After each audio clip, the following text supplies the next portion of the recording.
तो इस मामले पर बात करने के लिए हमारे साथ मौजूद है माहिर मुआशियात मुजम्मिल असलम खान साहब, और इसके साथ साथ हमें ज्वाइन किया है डॉक्टर आबिद क़य्यूम सुलहरी साहब ने।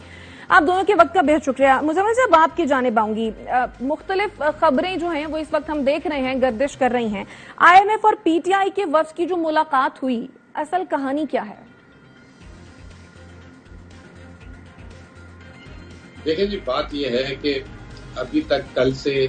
मैं कोई दर्जनों प्रोग्राम कर चुका हूँ इस बारे में, और क्योंकि मैं उस मीटिंग का हिस्सा था, मुझे जो अभी एक बात क्लिक की आपकी बातें सुनते हुए, वो ये कि किसी एक जिसे कहते हैं चैनल ने या सियासतदान ने या स्टेक होल्डर ने ये चीज़ अप्रिशिएट नहीं की कि पाकिस्तान तहरीक इंसाफ ने अपने इंटरेस्ट को पीछे रखते हुए पाकिस्तान के इंटरेस्ट को मुकद्दस समझा, और इस IMF प्रोग्राम जो स्टैंड बाय मिला है प्रोग्राम, जब तक इलेक्शन नहीं होते और इलेक्शन के बाद जब तक हुकूमत सेटल डाउन नहीं होती, उसकी हिमायत का ऐलान किया, ताकि मुल्क में जो जिसे कहते हैं कि बादल आए हुए थे दिवालिया के, उनको जो है उसको जो है उस अनसर्टेनिटी को खत्म किया, और एप्रिशिएट किसी ने नहीं किया, और उस पे कॉन्स्पिरेसी थ्योरीज पे थ्योरीज बनाई। क्योंकि मुजम्मिल साहब वो जिम्मेदार तहरीक इंसाफ को ठहराते हैं कि यहाँ तक पहुँचने की जो सूरत हाल बनी है उसकी जिम्मेदार तहरीक इंसाफ है, शायद इसीलिए उन्होंने अप्रिशिएट नहीं किया। मैं आपको वो भी बता देता हूँ कि ये जो प्रोग्राम जो पिछला नामुकम्मल हुआ है,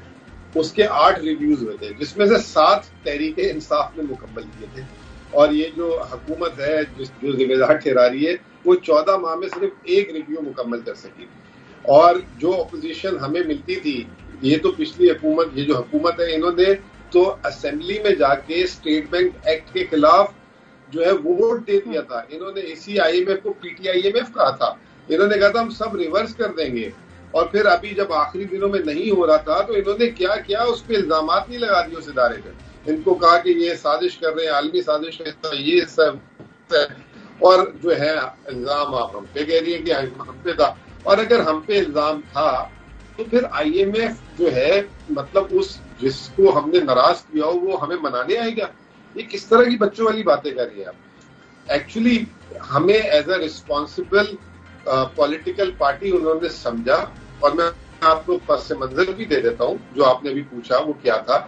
पस मंजर ये था कि जब ये प्रोग्राम नामुकम्मल हो गया तो IMF को एक नया प्रोग्राम देना पड़ा, स्टैंड बाय एग्रीमेंट। ये हुकूमत का प्रोग्राम नहीं है सबसे पहले। अब ये हुकूमत के थे सिर्फ 42 दिन, 1 जुलाई से लेकर 12 अगस्त तक। उसके बाद 3 माह जो है एक केयर टेकर हुकूमत में आना है, अगर वो जो 3 माह की विंडो में सब, और फिर उसके बाद एक नई हुकूमत में आना है। तो IMF के बोर्ड ऑफ डायरेक्टर्स ने अपने जो है मिशन चीफ को बोला कि आप जाएं और पाकिस्तान की सबसे बड़ी जो सियासी जमात है उसको इस प्रोग्राम पे जाके ब्रीफ करें, और अगर उनके कोई तहफ्फुज़ात हैं तो सुने, उसको एड्रेस करें, और इस पे उनकी कंसेंट लेकर आए कि उनको कोई इशू तो नहीं है इस प्रोग्राम से। हमने कोई अप्रूवल नहीं देना था, हम कोई अप्रूविंग अथॉरिटी नहीं थे, हम कुछ नहीं थे, क्योंकि हमारी एक पॉलिटिकल स्टैंडिंग है और बहुत लोग फॉलो करते हैं इस पार्टी को, तो अगर उसकी लीडरशिप ऑन बोर्ड आ जाती है तो इसका मतलब यह है कि ये प्रोग्राम स्मूथली चलना चाहिए। और दूसरी, उन्होंने बड़ी क्लियर कट एक बात की कि ये जो हुकूमत, उन्होंने अपनी प्रेस रिलीज में भी लिखा कि उनके मिस स्टेप्स,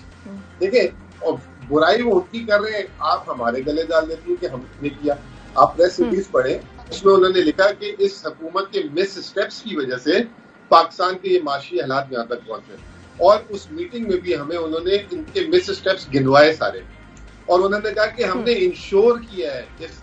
वापस से हुकूमत को कि आने वाले दिनों में आप करेंसी के साथ कुछ नहीं करेंगे, आप इंपोर्ट्स को खोलेंगे, आप इलेक्शन स्पेंडिंग नहीं करेंगे जो आपका बहुत ज्यादा ट्रैक रिकॉर्ड खराब है, आप स्ट्रिक्ट फिस्कल डिसिप्लिन करेंगे, आप सब्सिडीज के नाम पे जो है